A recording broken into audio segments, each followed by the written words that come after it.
Benar. Terus gini Mas, cerita sedikit, saya percepat cerita saya.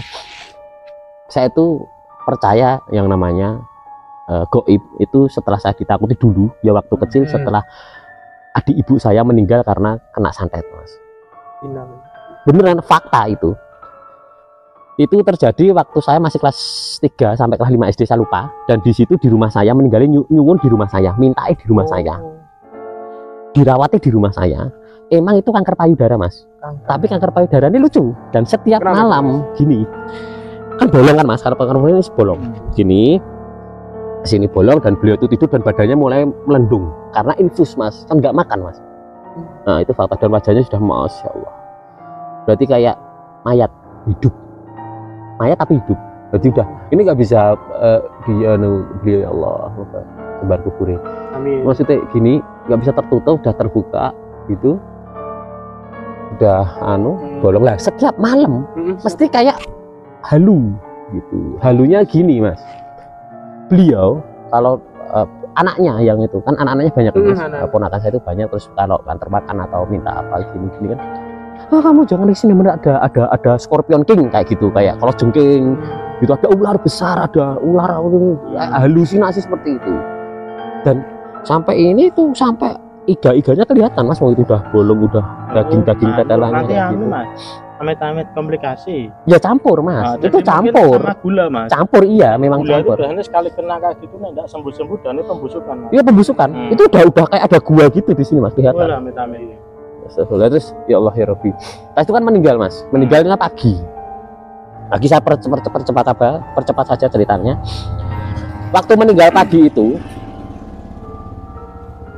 siang kan dikubur. Kalau istilahnya itu, kalau di layatan itu kan sore atau siangnya dikubur kan Mas. Malamnya itu hari Kamis, aku inget banget waktu ada acara Smackdown dulu Mas. Smackdown itu jam 10 malam. Acara TV. Waktu itu otomatis kan meninggal di tempat saya, otomatis nggak mungkin langsung pulang keluarganya. Adik-adik saya, ponak-ponakan saya itu nggak mungkin pulang, kakak-kakak saya itu. Di situ tidur semua, saya nggak bisa tidur sendiri Mas. Kenapa itu? Takut. Lah kan tom-tomen Mas, saya takut Mas. terbayang terus wujudnya. Iya. Gondo itu harumnya itu masih kelihatan, dipan yang dipakai kan gitu. Gondo mayat itu gondo mayat itu, kalau Jawa gondo mayat itu bau orang yang sakit lama. Kayak gitu, orang yang sudah meninggal, kayak bau kapur barusnya masih nyengat banget kan gitu Mas. Masih terngiang-ngiang. Nah, masih kebayang. waktu itu saya ingat sekali Smackdown itu, waktu itu acara jam 10-an malam dulu itu Mas. Dan waktu itu semua udah cek tak tangin nama, tak suruh nemenin, tak suruh bangun semua, tidak bangun semua Mas. Tak suruh apa ya, bangun nemenin saya melek gitu loh, maksudnya saya masih bangun sendiri gitu loh, nggak mau. Itu aku tuh sudah keringet keluar semua Mas. Dan benar adanya waktu itu kan pembatas rumah saya cuma triplek Mas, kamar bapak, kamar ibu, kamar saya, kamar mbak gitu, triplek.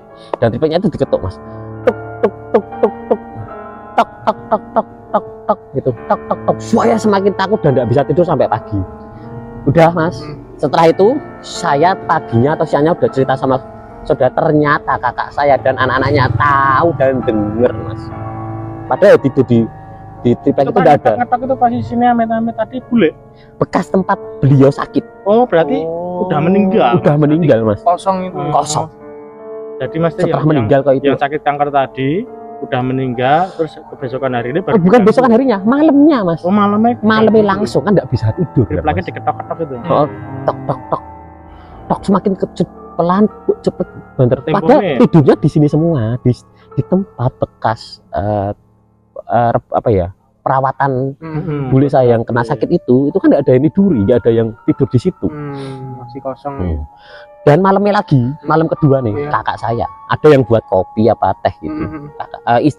Istri ini kakak saya, dia takut langsung kedengeran juga Mas.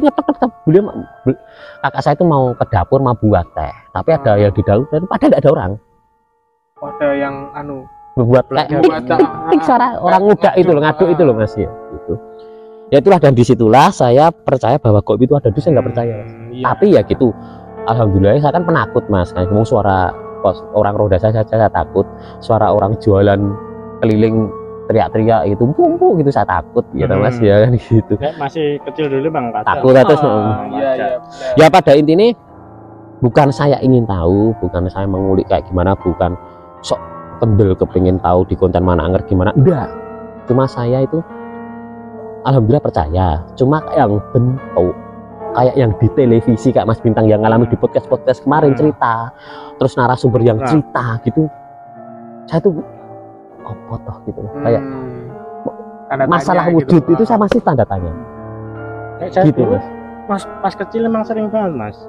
Pas kecil itu emang sering banget masih lihat penampakan kayak gitu, baik saya maupun bapak saya waktu kecil. Bapak saya banyak cerita Mas, banyak cerita mengenai masalah horor-horor kayak gitu loh, masih cerita-cerita misteri kayak itu yang masa kecil dialami bapak saya kayak itu kan. Ini cerita ke saya sendiri kayak gitu ya. Pas kecil saya itu Mas sering banget maksudnya menghadapi sosok-sosok seperti itu. Sering ya sampai saat ini Mas kadang. Maksud sampai saat ini Mas, saya tidur bareng jenengan loh ini Mas. Ini kan kamu udah itu tau tak ceritain tau yang apa namanya tirai itu. Tirai. Oh, udah. Nah, kayak gitu di rumah itu Mas. Cuman gini Mas. Nah aku ya deketin aja Mas biar jelas.